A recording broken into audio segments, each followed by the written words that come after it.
No, I'm just saying, like, maybe that's what they're saying. That's what it's going to be? Yeah. That's the kind of statement they're going to make? Yeah. All right. I don't know. I'll have to think about that. I just think everybody's going to come out as part Jedi, and that's what it's. Oh, yeah, we're all Jedi. But they're the last. But they're the last Jedi. Yeah. Yeah, okay, that's how that'll work. All right, hello, everybody. This is Between the Streams. This is our weekly entertainment podcast where we talk about everything in movies and television and all the stuff that's going on right now. We've got some reviews of things that we're going to get to today, too. A lot of stuff to talk about. I'm Greg Nibbler. I'm Ryan Juanita. And if you're listening via podcast, we're also live on YouTube right now. So if you're watching on YouTube, please hop there into the comment section, chat along with us. Let us know if you think we're right or we're wrong, or your opinions on whatever it is we're bringing up.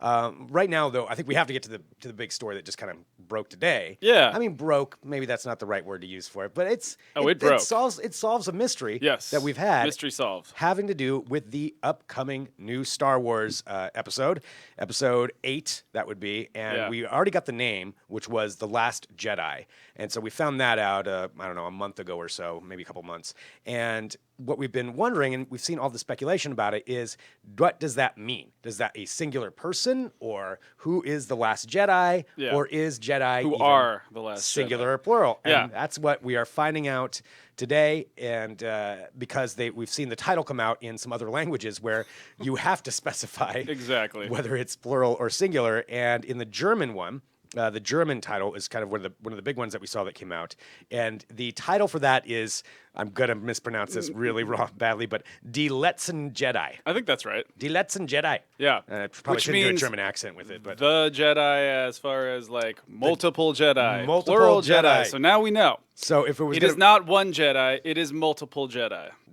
And if that weren't Die enough, letzten Jedi.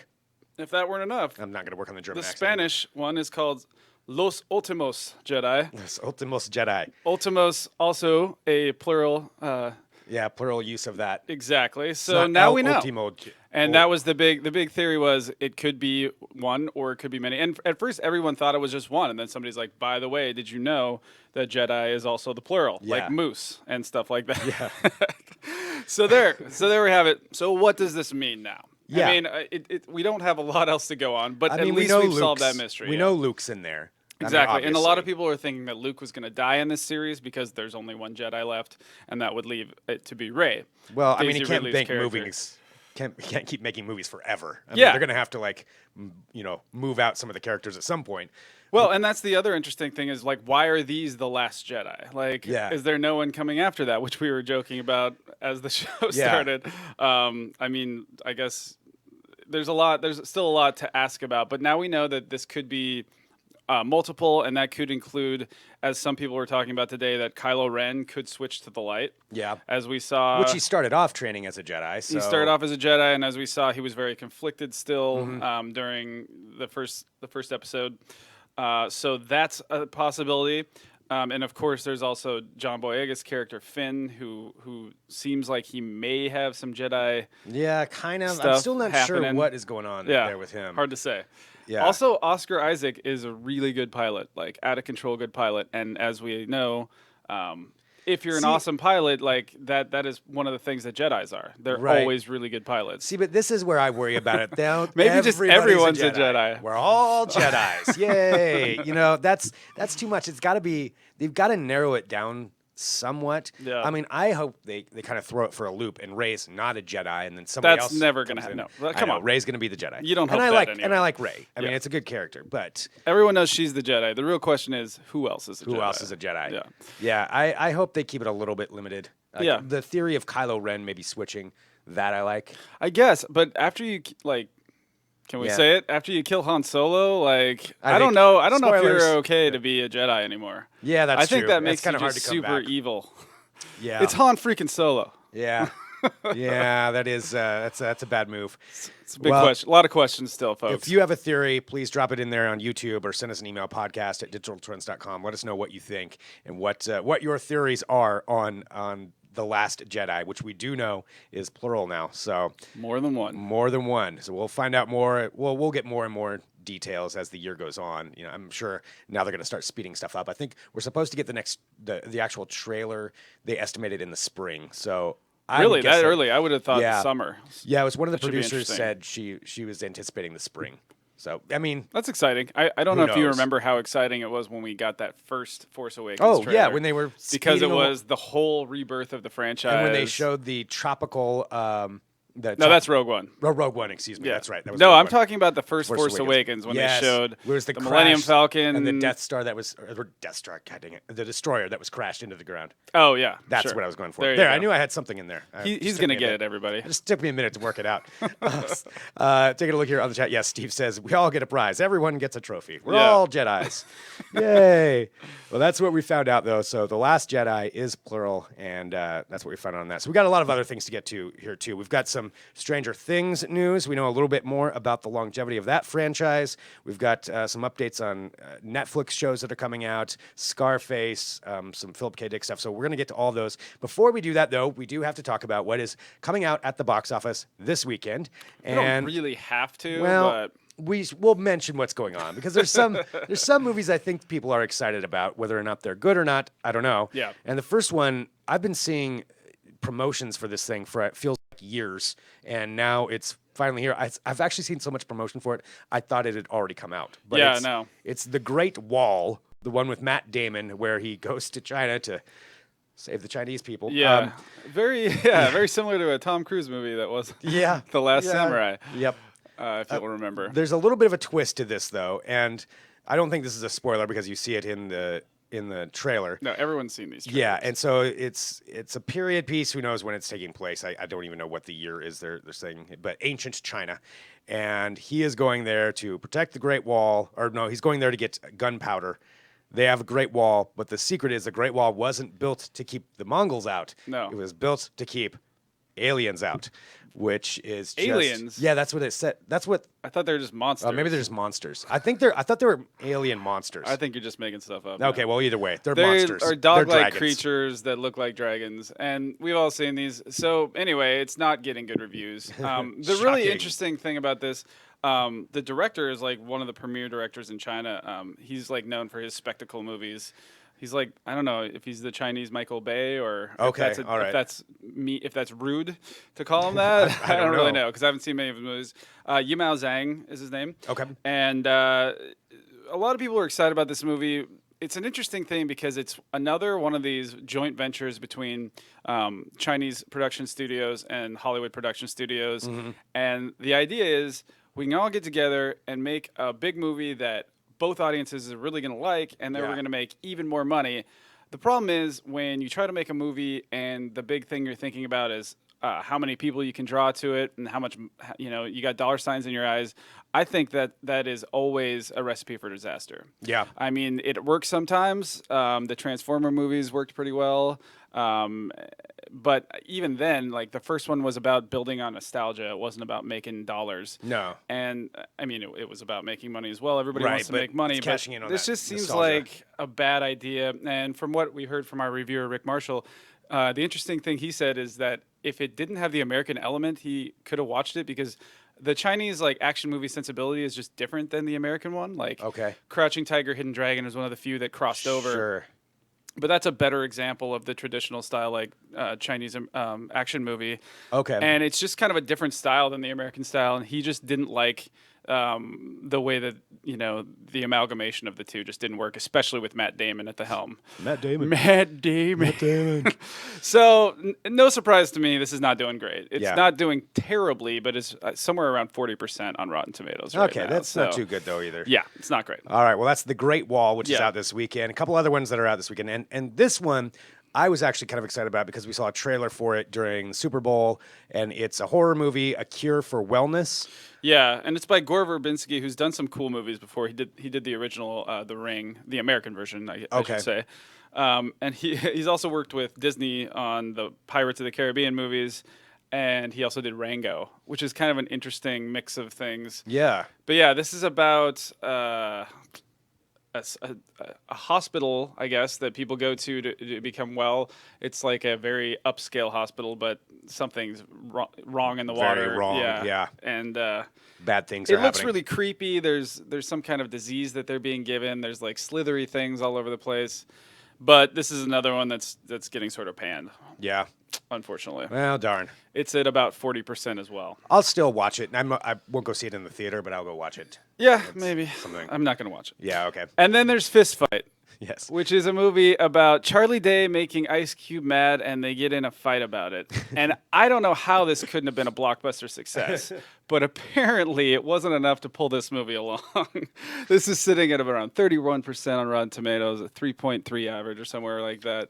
I mean, I like Charlie Day, and I like Ice Charlie Cube. Day too. There's a great cast here, especially Tracy Morgan kind of makes his comeback here. Jillian Bell, who if you don't know her, she's in Workaholics, yes, and she is freaking hilarious. Jillian Bell she's is amazing. Great. She's been in a few movies as well. Yeah, Jillian Bell's fantastic. Christina Hendricks from Mad Men is in it. Okay. So they loaded up the cast, but all based around a fight. It's based on their teachers, and Charlie Day gets Ice Cube fired, and then they're gonna have a fight about it. Oh, and that's okay. The premise of that's the really movie. where it is. Yeah. An entire also, movie. bad movie. Yeah. Okay. So a lot of bad movies. So what we recommend this week is if you haven't seen one or the other, go see Lego Batman or John Wick 2, which I still haven't seen John Wick 2, so I'm excited about seeing that. That's great. It's supposed to be even better than the original. Just amazing action. So. Okay. Yeah, John Wick 2. So that would be the recommendation. Stay away from the new ones this week. Yeah. That's the idea. Save it for Netflix. Which, That's right. Speaking of Netflix, we've got some updates on that with Stranger Things. We just got to see the trailer for season 2 again during the Super Bowls when that kind of came out. Right. And we know a little bit more about what's going to be happening with that, but we don't know where the series is going beyond this. And the Duffer Brothers, which that's such a great name for a duo. The Duffer Brothers, the creators of the Stranger Things. It's either that or like a series of like Baskin Robbins kind of restaurants. I think go to Duffer Brothers, get a coffee and a nice cream. Yeah, a delicious coffee. Oh Duffer yeah, Brothers. great coffee, piece of pie. So the Duffer Brothers have confirmed that there is more beyond this next season of Stranger Things. There's more stories to tell. Yeah, in fact, they want to see it run to about 4 to 5 seasons. They said, That's surprising. Is that surprising to you? Yeah. I mean, that's about the run for a really good drama. Now, this isn't a drama, so we'll see how that goes. But Breaking Bad purposely ended it after season 5 because they didn't want to go too far and ruin the magic that they were creating. Right. That was Vince Gilligan's big thing, and then he ended up working on Better Call Saul. So 5 seasons is really kind of the standard, I think, for awesome shows to go out on. Yeah, that's a good question. Like, what is the right number of seasons for a good Once you show? start getting past 5, especially for stuff that's not comedy, a lot of times you tend to get into Sons of Anarchy went too more long. dangerous. Yeah, That went too long. You That's start always my go-to. treading water a little bit. Yeah. But yeah, so they say that the series creators envision 4 or 5 season run. And they're mindful of the tendency to lose the steam, but they said that they've got groundwork for further seasons, and they have this sort of all plotted out at this point. Okay, so we are going to get know more. they not only do they know where they want to end it, but they know where it's going to be going for these seasons. So that's exciting, I think. I mean, and I love Stranger Things. The thing I'm looking at though is how long can you keep the '80s nostalgia thing going? That's a good point. We do know this, and this is something they revealed, so it's not really a spoiler. The guy who plays Dustin on the show, he's the guy who was missing his teeth, I think. Right. Apparently, in season 2, he will find an otherworldly pet at some point. Yeah. It's a little creature I get to bond with. It's obviously not from this planet or this dimension. Another, harkening back to the '80s movies where they have the weird random alien pets. Like Gizmo. Like Gizmo, Yes. or in Flight of the Navigator, he gets that little thing. Oh yeah, I forgot about squirrely that. thing. I love That's that a more obscure reference. Is it? I love Flight of the Slightly. Navigator. Oh, yeah. man, I no, love that one. is a great one. That was Yeah. a big part of my childhood. But yeah, it's kind of those things. So that's what we're gonna get in this one. Apparently, there's an alien pet of some kind. Yeah, hopefully that's not little jumping the creature. shark. Yeah, it's see how a that little goes. dangerous, but we'll know pretty soon. I guess October 31st is when we'll actually get to find out. So not quite so soon. And speaking of streaming services, Yes, Amazon. segue. Did you see what I did That there? was great. Yeah. Knocked it out of the park right yeah, there. I really did. Amazon, they're going all in with their new shows that they've got out. And one thing that has been one of their bigger successes is The Man in the High Castle. Has definitely been a popular show. As Yeah, far I as- think it's a little bit more underground, but it's the one that's getting sort of the most buzz, I think, right now. Right, there we go. And so they are doubling down on Philip K. Dick, who was the sci-fi writer behind originally, the original book behind The Man in the High Castle, but also Blade Runner inspired Total Recall, Minority Report, The Adjustment Bureau. So a lot of really cool sci-fi that this guy inspired or wrote about. And now they're doing a whole anthology series based on his short stories. So 10 episodes for the first season. It's going to be called Electric Dreams. So each episode is its own awesome thing. Name. Yeah, that's a great name. Electric Dreams. Each episode is its own thing. Yeah, and Bryan Cranston's producing the thing. Yeah. And he's going to star in one of them. Which Bryan Cranston's really in the Amazon. He's in the Amazon business. Yeah. Yeah. Yeah. Sneaky Pete is his production, and he's in that as well. And now he's got another one. It's really smart if you're a producer with a big name that you can not only produce the series, but jump in there and bring your star power to it. Yep. And get the points on the back end. It's not a bad idea. No, it's not a bad gig. Yeah. And he knows what he's doing. He's actually going to appear in one episode as well. And the what I kind of see this go, the way I see this going is it could be like a Black Mirror for Amazon. For sci-fi, yeah. For sci-fi. Well, you know. Or for Amazon. Yeah, yeah. A sci-fi Black Mirror. But Black Mirror is more dark sci-fi, so this, I mean, Philip K. Dick. Black Mirror is more like tech. Yeah, and Philip K. Dick is a little. I guess it's No, it's dark. pretty It's pretty dark, but it's a different kind. It's different than Black Mirror, I guess. Black Mirror is almost horror. It's like almost horror sci-fi. So it should be interesting how this shapes up. I'm excited for it. Absolutely. Just because I really like his writing and I like some of the stories that he's told before. So we'll have to see how it all works out, but I think it's a pretty good move for Amazon to do this. Anthony in the chat says, LOL, no. I don't know if you're referring to that or not, so maybe you're not a fan of the Electric Dreams idea. But no, just no. But that's what Amazon's doing, so that's going to be coming out probably, I'm going to guess, later this year, early next year. Oh, I'm sure that's going to be a while before that makes it to air, but it's cool. It's something cool to look forward to. Absolutely. All right, we've got a bunch of other things to get to. We've got some Batman updates, Suicide Squad, another video game, but this time getting turned into a television series. Before we do that, a couple of updates on one thing. We talked about how Scarface is getting rebooted. I think last week or the week before you brought it up, and I think that was a terrible idea. I don't think you should remake Scarface, even though it is a remake of an original 1930s movie. But I think the one with Al Pacino, that's good enough. Leave that alone. You don't need to redo it. Right. But it is getting redone. And this time, it's going to have a different spin on it. It's going to be, instead of a Cuban immigrant, it's going to be a Mexican immigrant, supposedly played by Diego Luna. And the one thing, though, that may change my mind on this is who else is joining in to write it. And it's Joel and Ethan Coen. The Coen brothers are joining in. So that makes me a little bit more hopeful for it. What's interesting, though, is that they at least so far, they're not directing it. We know that they're going to write it, but we don't know if they're going to direct it. Yeah. So, and I don't know if I've ever seen anything that they've written that they haven't directed. I'm sure there's stuff in their earlier stuff. But Bridge of Spies, I believe they wrote and didn't direct. I just watched that over the weekend. Oh, okay. Well, yeah, that makes sense that they would do that, but mostly when they get something together, it's all them start to finish. Right, They direct it, they write it, they know. Yeah, they bring in some of the crew that they like. Yeah, exactly. Yeah, the one guy's wife is always in it. I think this sounds really interesting. I know you're worried about the original, but the original movie, not the original, but the reboot, the 80s reboot is great. I mean, everybody loves it. It's really rewatchable and it's fun and everything, but it also is, super 80s, to the max. Oh, yeah.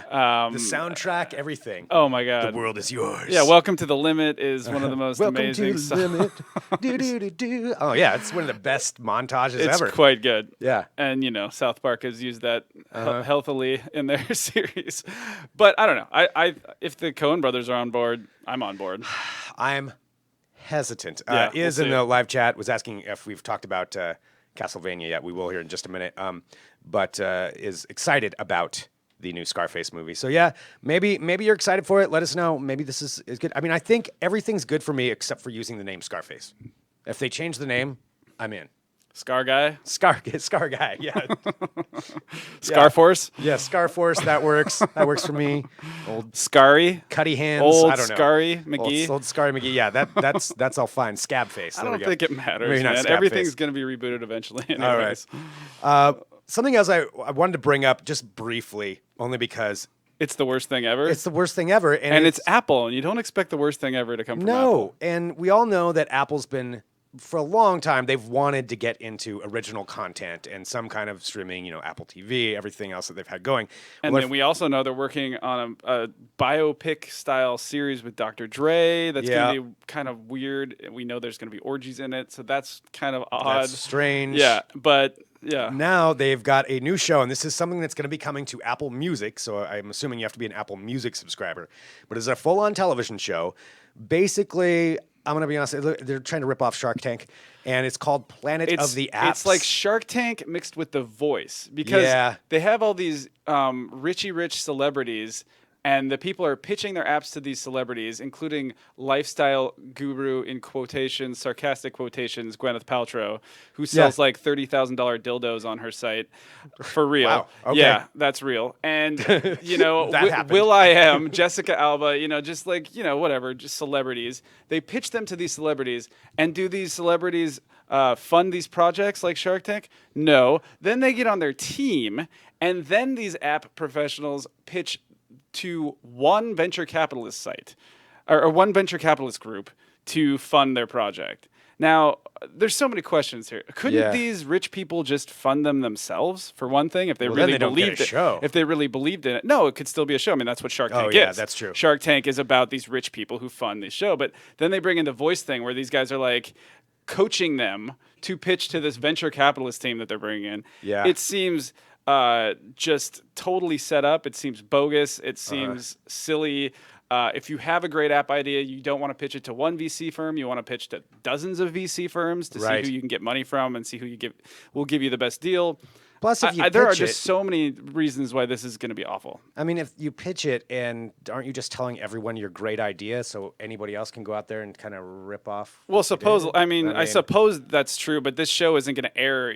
They're going to have their money before the show airs. They're going to be working on it. I mean, the people that fail on it. I suppose usually on Shark Tank, the people that fail have a chance for someone else that saw their vision to pick it up, and that's part of the reason these shows kind of work, I guess. Yeah. It's like the people on the kitchen shows. The chefs aren't always, the chefs that win aren't always the ones that open the popular restaurant. Right. Same with American Idol. Kelly Clarkson, I guess, was one of the first winners, but a lot of the other people didn't win and became pop stars. So whatever that is. But all right. I don't know. It just looks awful. That's the bottom line. Watch the Planet of the Apps. You can see the trailer online. That's going to be coming to Apple Music soon. Yeah. So just an update on that. We have to talk about if Apple's doing it. It's being noted, let's see, Love One World likes Ryan's passion. We're quite passionate about this. It is true. It just looks bad. Yeah. Let's just be honest. All right. Not a fan. Not a fan. All right. So we do have some updates. We're going to get to the Castlevania thing here in just a second. DC Universe. It's always... It always seems to be in turmoil. I'm whiplashed with every turn that they take. Like, nothing seems to go smoothly for the DC comic book movies. Except the fact that they make like $1 billion. They make but they make money. They also spend like almost $1 billion.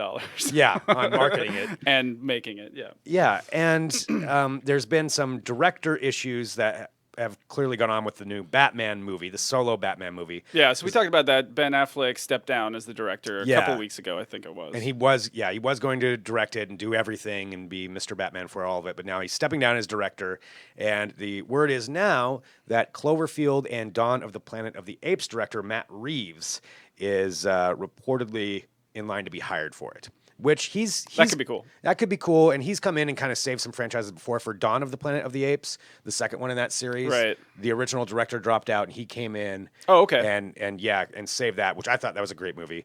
And then now I think he's doing War of the Planet of the Apes as well. And I really enjoyed Cloverfield, even though it's the found footage style. But that doesn't mean just because you make one found footage movie that you're right. That's your only thing. Obviously, he can do other things. So that he's got a good stylistic sensibility. So that could be cool. This could be all right. So that's the news for Batman. But the stranger one, which I think actually. I mean, to me, the real headline here is they're making a Suicide Squad 2. Yeah. Because Suicide Squad 1 is awful. Yeah, here's my passion again. Yeah, here it comes. Honestly, to tell you the truth, they're bringing in possibly one of the best filmmakers around right now. Yeah. Love him or hate him, a lot of people aren't fans of his personal opinions and some of the things he's done. But Mel Gibson is reportedly being talked to helm Suicide Squad 2. Which is such an interesting choice. I don't even know. Like, he's never done anything like that before. Yeah. He usually does completely original films when he does direct or produce. So Mel Gibson coming into Suicide Squad 2. And according to Hollywood Reporter, he's actually currently familiarizing himself with the project. I guess he didn't see the first one, but checking it out and seeing if he wants to do it. Yeah. You have written down here, terrible idea. Yeah, I did. I did write down terrible idea, but not because of Mel Gibson. I think the terrible idea part is just that the whole making of Suicide Squad 2. Because, I mean, the first one... nobody was really that bad. They all were actually, we're bad guys, but we're so the nicest bad guys ever. That thing just had so many. It was so schizophrenic. Like, they're supposed to be bad. They were evil, but then they were like buddies, and all the scenes where the classic rock songs are playing, which they bought one of the most expensive soundtracks of all time with all kinds of really expensive classic songs like from Queen and several other bands. And all of those scenes sort of seemed dichotomous with the other scenes. It just had this weird switching back and forth. And then at the end of it, everybody teams up and it's kind of weird. Lego Batman actually made fun of that. Oh, really? Yeah. So if you're going to go see that, keep your eye out for them making fun of Suicide Squad. But anyway, we'll see what happens. There it is. So Suicide Squad, possibly Mel Gibson directing that. There's your DC. I think it might only be better. Like, it could only be better at that point. So there's much else they can do. I mean, I'm going to go on the record right here and say that I think Mel Gibson's going to pass. You think so? Yeah. Okay. I do. All right. There it is. He's made his prediction. There it is. Gentlemen. You heard Vegas it here is first. setting the odds right now based on that. I'm sure. All right, let's get to our final couple of things here today. And again, we're live on YouTube, so if you have any comments or questions, go ahead and drop those in there.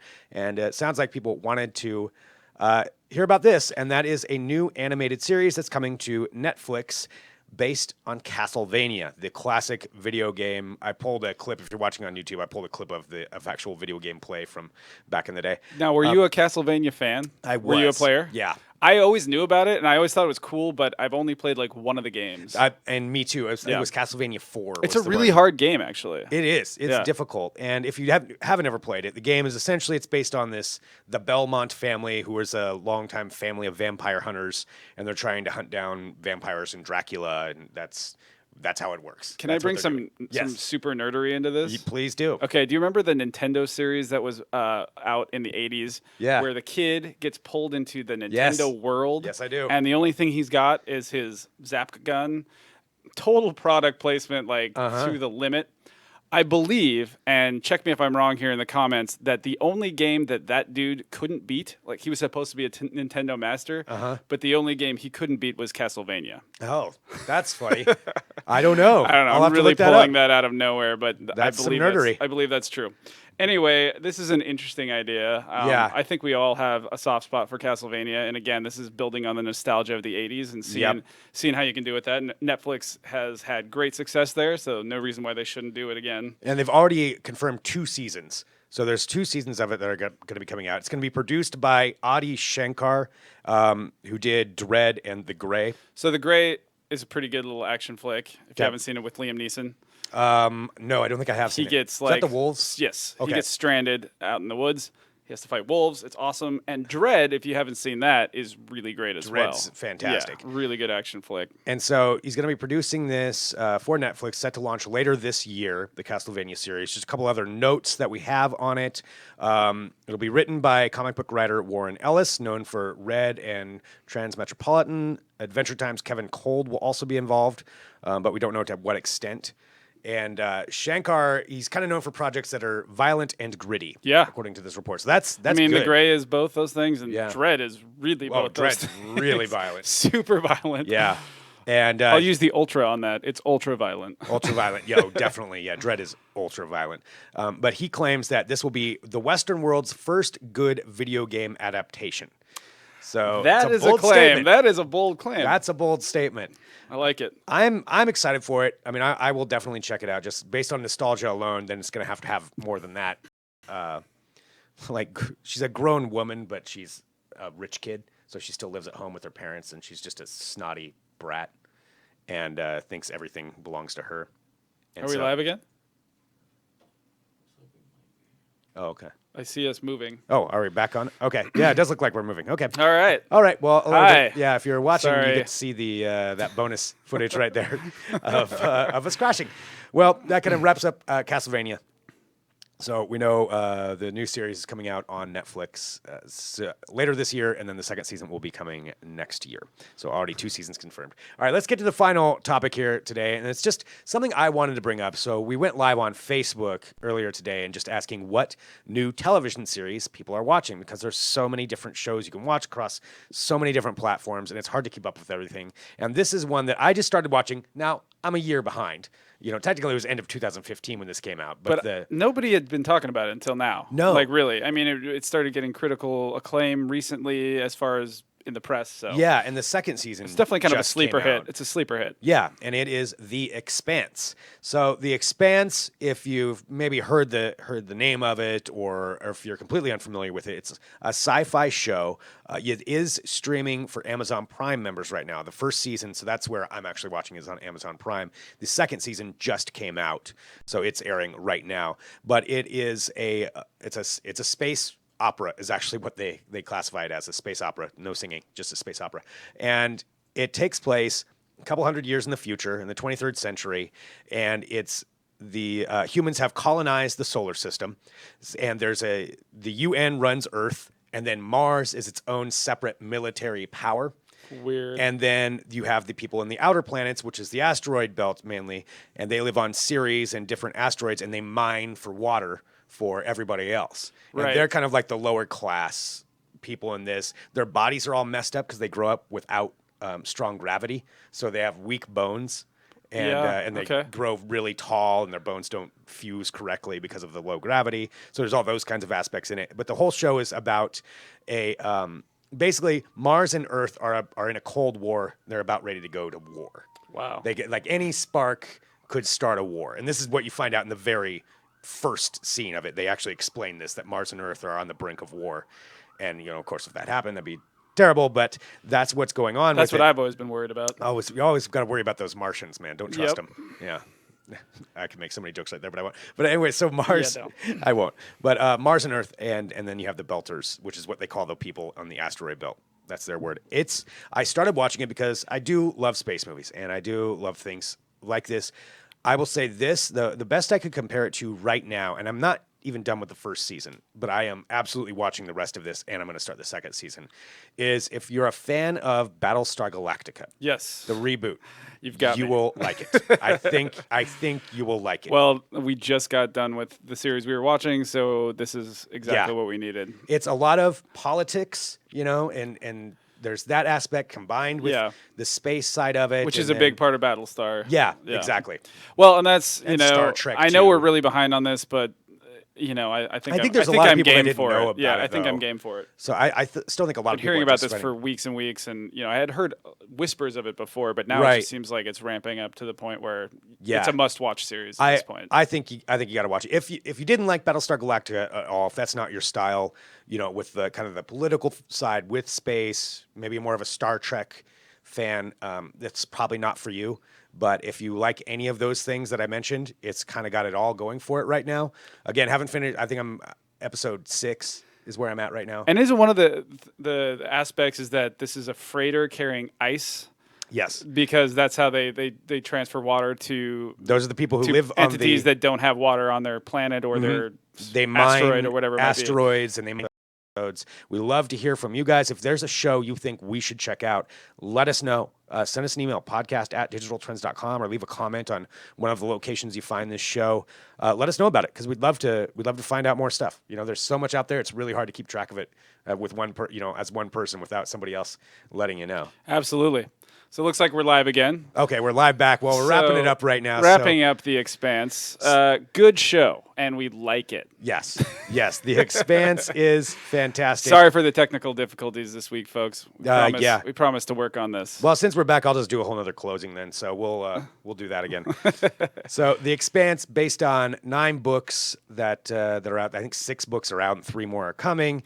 It's it's a lot of material. That's a lot of material to work with. A lot of material to work with. The second season's airing right now, but watch the first season on Amazon Prime from the Sci-Fi Network. So I definitely recommend it to check that out. Thanks so much, everybody, for tuning in today, too. This is Between the Streams. This is our weekly entertainment podcast. We go live every Friday at 2 p.m. Pacific time on YouTube, and then we will pop in on Facebook sometimes as well. But then we have an audio version of this podcast that is available wherever podcasts can be found.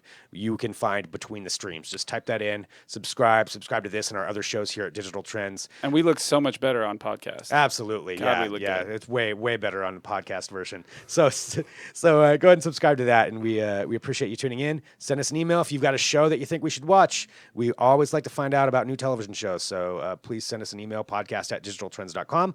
Leave a comment wherever you find this, and let us know about it. I already see says The Magicians, so I might check that one out too. Yeah, I've been hearing a lot about that actually. Yeah, it's on Netflix. Thank you very much, for that recommendation there on YouTube.